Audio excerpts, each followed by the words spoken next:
Chapter 4 की starting में हमें विल दिखाया जाता है जो बोलता है एकेडमी हमें 1200 पॉइंट्स देती है और अगर हमें माजी वेंडर बनने के लिए आगे बढ़ना है तो हमें 1200 पॉइंट्स में से कम 7200 पॉइंट्स को हासिल करना होगा। हम देखते हैं विल की क्लास में टेस्ट चल रहा है जहाँ सियोन और कॉलेट अपने अपने गोलम को हराकर टेस्ट को पास कर लेते हैं। तभी हम देखते हैं सियोन के पास 9889 पॉइंट्स हैं और कॉलेट के पास 7340 क्रेडिट हैं। उसके बाद विल के टेस्ट की बारी आती है। वो उस गोलम को पंच मारता है लेकिन इसी वजह से सब लोग उसका मजाक बनाते हैं और उसे मैजिक यूज करने के लिए कहते हैं, जिस वजह से विल गोलम को नहीं हरा पाता और तब उसके क्लास के टॉप 3 स्टूडेंट्स आकर उन गोलम को हरा देते हैं। फिर हम देखते हैं हाना के पास 1100 क्रेडिट्स होते हैं और विलनेल के पास 1075 क्रेडिट हैं और जूलियस के पास 10,148 क्रेडिट हैं। तब जूलियस लियाना और विग्नेल को मागिया वेंडर बनने के लिए चैलेंज करता है और अपनी आइस मैजिक से फ्लावर बनाकर उस चैलेंज को एक्सेप्ट करने के लिए कहता है। फिर विग्नेल और लियाना अपने विंड मैजिक और थंडर मैजिक से उसके गुलाब को तोड़कर चैलेंज को एक्सेप्ट कर लेते हैं। बाकी स्टूडेंट्स उनकी एबिलिटी को देखकर उनकी तारीफ करते हैं और विल सोचता है कुछ लोगों को लगता है कि क्रेडिट से ही एबिलिटीज का पता चलता है लेकिन मेरे पास तो ग्रेजुएट होने के लिए भी क्रेडिट नहीं है और फिर ये मेरा लास्ट ईयर है। हमें पता चलता है कि विल के पास 5405 क्रेडिट है। तभी जूलियस वहाँ आता है और कहता है तुम मेरे रास्ते में हो, फ्लैंक की साइड हट जाओ। तभी विल माफी मांगकर पीछे हट जाता है। फिर जूलियस का दोस्त कहता है तुम सच में बहुत कमाल के हो जूलियस, मुझे पूरा विश्वास है कि तुम ग्रेट मैजिक फेस्टिवल में जरूर चुने जाओगे। सीन शिफ्ट होता है। हम देखते हैं विल और कॉलेट कैंटीन में खाना खा रहे होते हैं। कॉलेट बताती है सिर्फ राइटिंग और प्रैक्टिकल के दम पर तुम आगे नहीं जा सकते हो, इसलिए अब ग्रेट मैजिक फेस्टिवल में चुने जाना ही तुम्हारी आखिरी उम्मीद है। और वैसे भी ऐसे बहुत से केसेस हैं जिनमें स्टूडेंट्स को 7200 क्रेडिट इकट्ठे किए बिना ही चुन लिया गया। वो कहता है तुमने सही कहा और मुझे पूरा यकीन है कि इस समय भी सभी लोग यही सोच रहे हैं। ग्रेट मैजिक फेस्टिवल एक बहुत बड़ा इवेंट है जो रिंग गार्डियन मैजिकल एकेडमी में 2 साल में एक बार करवाया जाता है। इसमें बहुत सारे कॉन्टेस्ट होते हैं जिनमें पार्टिसिपेट करके लोग ये उम्मीद करते हैं कि टावर के मैजिशियन उन्हें चुन लेंगे। ध्यान से सुनो विल, ये फेस्टिवल वो जगह है जहाँ डिफरेंट फैक्शन आपस में बेस्ट स्टूडेंट को हासिल करने के लिए लड़ते हैं और तुम ये भी मान सकते हो कि अपर इंस्टीट्यूशन में एडमिशन यहीं से होती है। तो ध्यान से सुनो, यहाँ 4 फैक्शंस होते हैं। पहला थंडर फैक्शन, दूसरा है एल्फ फैक्शन, तीसरा है फायर फैक्शन और चौथा है आइस फैक्शन। और ये सारे फैक्शंस अभी के मागिया वेंडर्स संभालते हैं जिसमें मिस्टीरियस नोवा मौजूद नहीं है और अगर इसमें से कोई भी फैक्शन तुम्हें चुन लेता है तो तुम टावर में जरूर जाओगे। तभी विल कहता है लेकिन वो लोग ग्रेजुएशन रिक्वायरमेंट को इग्नोर करके मुझे क्यों चूज करेंगे क्योंकि मेरे पास तो कोई मैजिक भी नहीं है जिससे कि मैं उन्हें इम्प्रेस कर सकूं। कॉलेट कहती है वहाँ जाने का एक और तरीका है। मैंने सुना है कि वॉचर्स टैलेंटेड स्टूडेंट्स को ढूंढने के लिए नीचे आते हैं। विल बताता है वॉचर्स तो 7 स्कूल मिस्टीरियस में से एक हैं और मेरे जैसे टैलेंटलेस की फेस्टिवल में पार्टिसिपेट करने की कोई जगह नहीं है, तो इसलिए मैं पिछले साल की तरह सबकी प्रिपरेशन में मदद करूंगा। तब कॉलेट बताती है अगर तुम इस साल एंटर करोगे तो मुझे पूरा यकीन है तुम अपने प्रति लोगों का नजरिया चेंज कर सकते हो। इसके लिए थैंक्स कॉलेट, लेकिन अगर मैं फेस्टिवल में एंटर करूंगा, तुम्हें सेकेंड ईयर का फेस्टिवल तो याद है ना, जब मैंने उसमें पार्टिसिपेट किया तब क्या हुआ था और उसकी वजह से मेरी बहुत बेइज्जती हुई थी जिससे मैं आज तक उबर नहीं पाया हूँ। हम देखते हैं सभी बच्चे फेस्टिवल की तैयारियां कर रहे हैं। तब कॉलेट कहती है इन सभी को देखकर लग रहा है कि फेस्टिवल अब बहुत ज्यादा नजदीक है। रिंग गार्डियन को छोड़कर इस फेस्टिवल में कैपिटल से बहुत सारे लोग आएंगे, तो अगर तुम टावर पर नहीं जा सकते तो शायद तुम कुछ और कर सकते हो और शायद वो लोग तुम्हें सेलेक्ट कर लेंगे। और गार्डियन फेस्टिवल अपनी स्किल को दिखाने का एक बहुत अच्छा प्लेटफॉर्म है, तो इसलिए तुम्हें अपने स्किल्स को वापस दिखाना होगा। विल बोलता है मैं ये नहीं कर सकता क्योंकि मैं तो मैजिक को भी यूज नहीं कर सकता, तो इसलिए मैं उन्हें क्या दिखाऊंगा। तभी कॉलेट को लॉकर के पास एक बैरियर महसूस होता है और फिर वो किकी की मदद से उस बैरियर को तोड़ देती है। जब उन्हें नीचे की तरफ जाने का खुफिया रास्ता मिलता है तो वो दोनों अंदर चले जाते हैं, लेकिन वहाँ कुछ लोग बैटिंग कर रहे होते हैं कि कौन ग्रैंड फेस्टिवल में जीतेगा। तभी कॉलेट सोचती है मुझे यकीन नहीं हो रहा, मैं मानती हूँ टीचर्स लॉकर रूम की तरफ नहीं आते, लेकिन इसका मतलब ये नहीं कि स्टूडेंट्स ऐसा करेंगे। तभी वो दोनों सियोन को भी वहाँ देखते हैं। विल सियोन को देखकर बोलता है विल तुम यहाँ क्या कर रहे हो। फिर कॉलेट बताती है हमें ये रूम अचानक से मिल गया, पर अगर तुमने विल के साथ गुस्से में बात की तो मैं तुम्हें नहीं छोड़ूंगी। तभी विल पूछता है सियोन तुम यहाँ क्या कर रहे हो, तुम्हें देखकर ऐसा तो नहीं लग रहा कि तुम यहाँ बैटिंग करने आए हो। सियोन उसको बताता है कि इससे तुम्हारा कोई लेना देना नहीं है। तभी सियोन के दोस्त बोलते हैं तुम्हें क्या लगता है ये इस वजह से यहाँ आया है, इसे तो चिंता हो रही थी कि लियाना और बाकी सभी लोग इससे आगे निकल गए हैं या फिर इस वजह से कि ये टॉप 3 में पीछे हो गया है।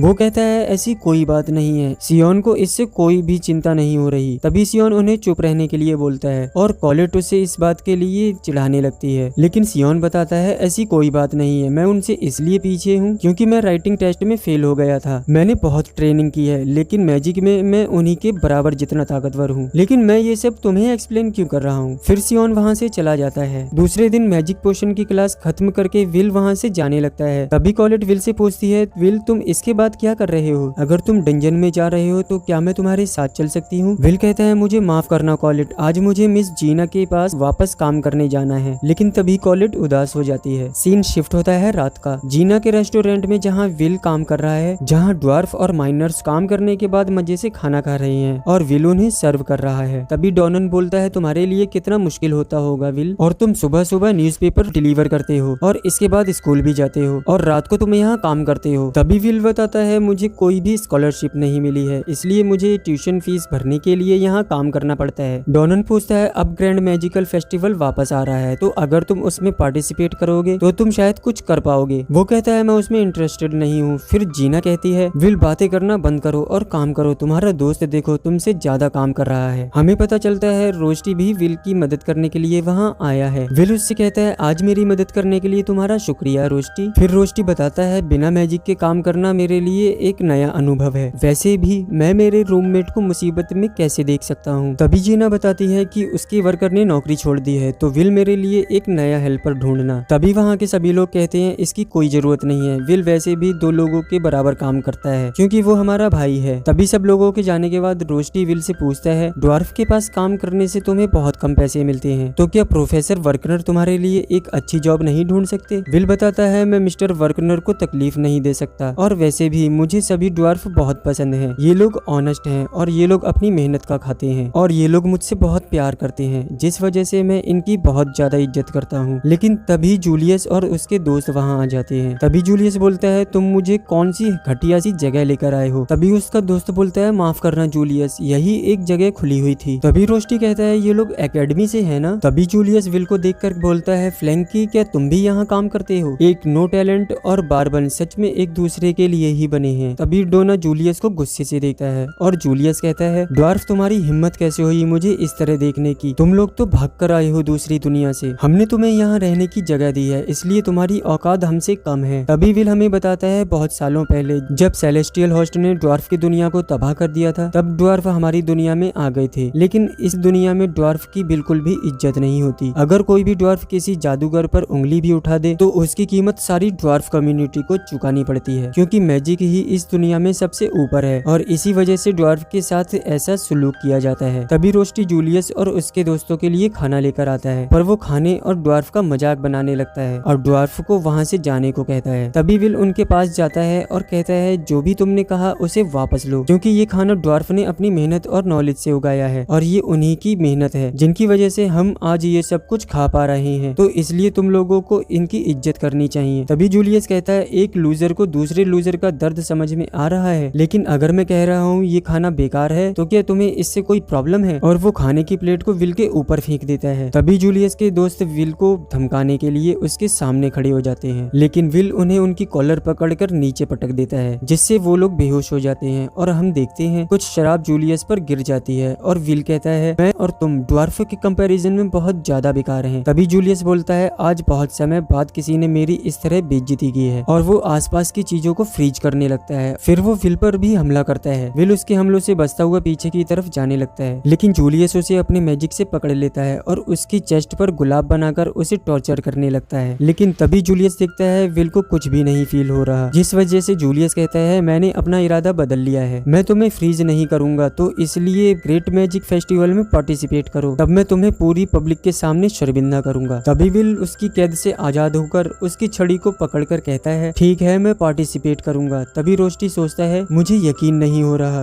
विल सच में इतना ज्यादा गुस्से में है। फिर जूलियस कहता है, फिर ठीक है, अगर मैं जीतूंगा तो मैं तुम्हें एकेडमी से बाहर निकाल दूंगा। विल कहता है, ठीक है, अगर मैं जीता तो तुम सब लोगों से माफी मांगोगे। और ये चैप्टर यहीं एंड होता है।